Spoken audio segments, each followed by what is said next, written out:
Là, je comprends bien là. C'est mon boulanger. Et tu fouettes un petit peu parce que tu as peur que ce soit après, par exemple. C'est évident qu'ils vont se prendre. Et tu sais, continue bien ce que tu fais, toi. Ça, c'est clair, tu continues bien. Et puis, si la différence, elle s'y trouve. Tout ou tard, mais ça peut nous faire mal, c'est d'accord. C'est comme les OGM, il n'y a rien à craindre de ça. Regardez Tchernobyl, c'était foutu de Tchernobyl. La vie reprend de Tchernobyl.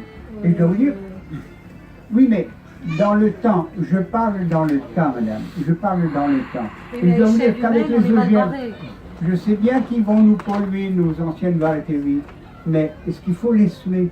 Moi, j'ai emmené des petites semences là, si vous voulez en semer un petit peu partout. Vous voyez, je vous dis. Mais c'est comme ça, il faut en semer partout. Il faut semer la vie partout. Il faut avoir les forces de la nature avec nous. Moi, je viens ici avec les forces de la nature. Bernard Arnault, il a été mangé par ça, par les forces de la nature qui me poussent. C'est ça qui me pousse. Et j'ai 84 balais.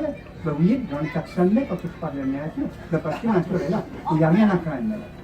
Dans le temps, ah bien sûr, il y a peut-être, oui, là, ça va nous faire du mal, c'est évident. Mais dans le temps, avec la nature, ça ne marchera pas. C'est pas possible. Ça ne marchera pas avec la nature. Les oreilles ne veulent pas marcher parce que c'est contre la nature. Quand vous travaillez avec les anciennes semences, écoutez, mais non, quand on a bien compris comment fonctionnent les forces de vie, mais c'est pas possible ça. Ils sont contre les forces de vie. Pourquoi? Parce que dans la vie, on travaille dans une polarité. C'est-à-dire, le jour, la nuit, le chaud, le froid, le blanc, le noir, le positif, le négatif, l'homme, la femme, oui, la vie, la mort. Tout ce qui vit sur notre planète Terre est appelé à mourir. Dans ce qu'on fait, est-ce qu'on travaille pour l'évolution de la vie ou l'involution de la vie, les forces négatives? Est-ce que vous pensez, est-ce qu'on pense que les OGM travaillent pour l'évolution de l'homme ou l'involution de l'homme? C'est là que ça s'étire. Et dans la nature, les lois de la nature travaillent pour l'évolution de l'homme. Les forces de la terre qui est là, les plantes qui sont là, les animaux qui sont là, et les humains, mais seulement la force de vie est en dormant chez l'être humain. Et c'est le grain de blé qui m'a appris ça. Regardez un grain de blé, j'en ai dans les petits sacs, là, que je vous emmène si vous en suivez dans mon jardin. 7 grains que je vous amène. Pourquoi 7 grains? Parce que 7 épis de blé, c'est la prospérité. Et je vous emmène pas des épis, je vous amène du grain, parce qu'il faut faire fort de les semer. Moi j'ai commencé par quelques grains, aujourd'hui il y en a des hectares, et il y a des tonnes de blé avant, et je vous emmène, si vous voulez, 7 grains de blé. Et 7 autres, si vous les ratez, vous voyez. Eh bien, il faut commencer par, il faut le placer partout. Pourquoi je vous dis ça? J'ai fait la guerre d'Algérie, on était armés jusqu'aux dents avec des grenades, Qui c'est qu'on a fait en face de nous? Vous savez qui c'est qu'il y a en face de nous? Eh bien, les paysans avec des fusils de chasse. Le dernier morceau. Eh bien, je dois vous dire, oui. Eh bien, on a fouetté là-bas. Et moi, je n'ai jamais pu dormir une seule nuit sans avoir mon fusil à côté de moi. Voilà. Eh bien, ils nous ont foutu la porte. Parce qu'ils étaient sur leur terrain. Et je dois vous dire, c'est nous qui sommes sur le terrain. C'est le monde paysan qui est sur le terrain. Et c'est même vous qui êtes à Paris. Et c'est ça que je suis venu parce que j'ai vécu l'exode rural. Et moi, je reviens vous chercher ici pour que vous travailliez dans votre pot de fleurs, à mettre seulement un grain dans le pot de fleurs. 7 pots de fleurs, vous mettrez un grain dans chaque pot de fleurs. Et là, vous placez la vie, vous placez une force de vie à Paris. C'est ça qu'il faut faire. Quand je vois que vous mettez vous faites des jardins, on est venu faire une conférence au Sénat il y a 2 ans. Il nous était présenté des jardins sur les toits parisiens. Faire avec quoi? Avec les déchets. Et ben oui, je me dis, mais c'est de la folie quand on pense que il y a des paysans chez nous qui ont des centaines d'hectares, et puis on va faire des jardins sur le cas de Paris. J'ai dit, mais c'est complètement fou, ça. Le monde est renversé.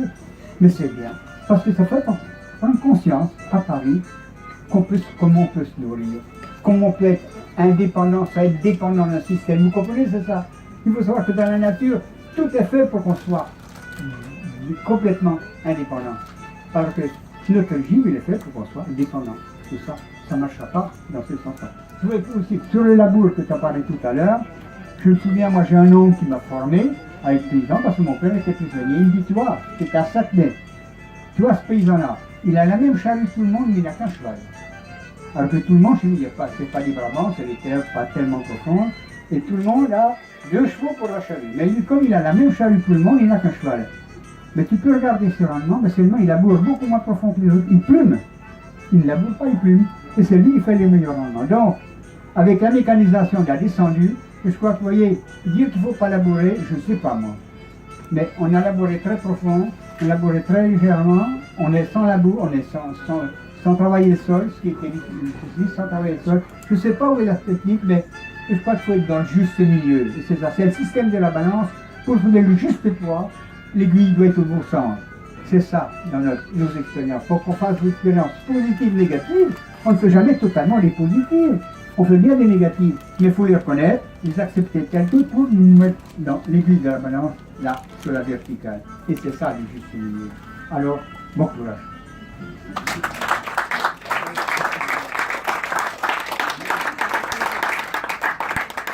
C'était la conclusion, mais bon. Non, je ne ferai pas la conclusion, juste ce que vient de vous dire Bernard. C'est un clou enfoncé au niveau des céréales et du blé. Je vais vous en enfoncer un autre pour que celui de Bernard germe. Mais chez vous tous, ce qu'il a dit, c'est vrai pour tous les arbres forestiers. En tant que paysan boulanger, je plante des arbres. On ne plante plus en France, en Europe, les arbres que l'on veut. Quand vous avez un statut agricole, on plante des arbres qu'on vous impose, qui sortent de pépinières certifiées. Et quand vous voulez semer dans votre forêt vos propres glands, vous n'en avez plus le droit.